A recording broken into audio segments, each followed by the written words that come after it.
അപ്പോൾ മാറ്റി റെഡിയായിട്ട് പുറത്തേക്ക് പോകാൻ വേണ്ടിയിട്ട് നിൽക്കുകയാണ്. അപ്പോൾ ഞാൻ പെട്ടെന്ന് തന്നെ ഓടി പോകുന്നുണ്ട്. നന്നായിട്ട് ലേറ്റ് ആയിട്ടുണ്ടായിരുന്നു. അപ്പോൾ ഉപ്പാൻ്റെ കയ്യിൽ നിന്ന് ചീത്ത കേൾക്കാതിരിക്കാൻ വേണ്ടിയിട്ട് ഓടിപ്പോയി. അപ്പോൾ ഫുഡ് കഴിക്കാൻ വേണ്ടിയിട്ട് പോണ ആഹ്ലാദ പ്രകടനമാണ് നിങ്ങൾ ആ മുഖത്ത് കാണുന്നത്. പോണ ബൈക്ക് ഇങ്ങനെ കടൽ വിൽക്കുന്ന കണ്ടുകൊണ്ട് നമുക്ക് കടലെല്ലാം കഴിക്കാൻ വേണ്ടിയിട്ടൊരു കൊതി. അപ്പോൾ പിന്നെ നമ്മൾ വേറെ ഒന്നും ചിന്തിച്ചില്ല, നേരെ അങ്ങ് ഇറങ്ങി മേടിച്ച് കൊതിയെല്ലാം തീർക്കാനുള്ളതല്ലേ, അങ്ങനെ അതെല്ലാം മേടിച്ചിട്ട് നമ്മൾ നേരെ പോവുകയാണ് കേട്ടോ.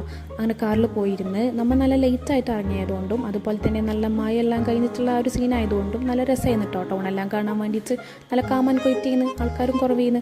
അങ്ങനെ പിന്നെ നമ്മൾ പോകാനുള്ള റെസ്റ്റോറൻറ്റിലേക്ക് എത്തിയിട്ടുണ്ട്. ഈ ഒരു റെസ്റ്റോറൻറ്റിലേക്കാണ് നമ്മൾ കഴിക്കാൻ വേണ്ടിയിട്ട് വരുന്നത്. നമുക്കിവിടെ വരുമ്പോൾ ആകെ ഒരു ഉദ്ദേശം മാത്രമേ ഉണ്ടായിരുന്നുള്ളൂ, അൽഫാമും മന്തിയും കഴിക്കണം എന്നുള്ളത്. ആ ഒരു ആഗ്രഹം സഫലീകരിക്കാൻ വേണ്ടിയിട്ടാണ് നമ്മൾ ഈ ഒരു റെസ്റ്റോറൻറ്റിൽ വന്നിട്ടുണ്ടായിന്. അങ്ങനെ പിന്നെ നമ്മൾ നേരെ ഉള്ളിൽ ചെന്നപ്പോൾ അതുപോലെ ഒരു കണ്ണാടി കണ്ടതിന് പിന്നെ പിള്ളേർക്കെല്ലാം ഫോട്ടോ എടുക്കൽ പതിവാണല്ലോ. നമ്മൾ അങ്ങനെ ഫോട്ടോ എടുത്തിട്ടുണ്ടായിരുന്നു. പക്ഷെ നമ്മൾ നിർഭാഗ്യവശാൽ നമ്മൾ നന്നായിട്ട് നേരം വൈകി വന്നതുകൊണ്ട് തന്നെ മന്തി ഉണ്ടായിരുന്നില്ല. പിന്നെ നമ്മൾ അങ്ങ് നീണ്ട കാത്തിരിപ്പിന് പറഞ്ഞാൽ ഒരു നീണ്ട കാത്തിരിപ്പിന്നീന് അങ്ങനെ വെള്ളമെല്ലാം കുടിച്ച് തിന്നും മറന്നെല്ലാമായിരുന്നു നമ്മളെ കാത്തിരിപ്പ് അങ്ങനെ തുടർന്ന്. അങ്ങനെ കാത്തിരിപ്പിന് വിരാമം കുറിച്ചുകൊണ്ട് നമ്മളെ ഫുഡെല്ലാം വന്നീന്. ഫുഡ് വന്നപ്പോഴാണ് നമ്മളെ മനസ്സൊക്കെ അങ്ങ് നിറഞ്ഞത്. അങ്ങനെ കാത്തിരിപ്പിന് ഒടുവിൽ കഴിച്ചതുകൊണ്ടാണോ വിശന്ന് പണ്ടാരടങ്ങിയതുകൊണ്ടാണോ എന്നൊന്നും അറിയില്ല, നല്ല ടേസ്റ്റ് ചെയ്യുന്ന ഫുഡിന്. ഇരുന്നാലെന്താ ഫുഡിന് നല്ല ടേസ്റ്റ് ഇല്ലേന്നായിട്ടോ പിന്നെ മനസ്സിൽ അങ്ങനെ റാഹത്തായിട്ടെല്ലാം ഫുഡ് അടിയെല്ലാം തുടങ്ങി.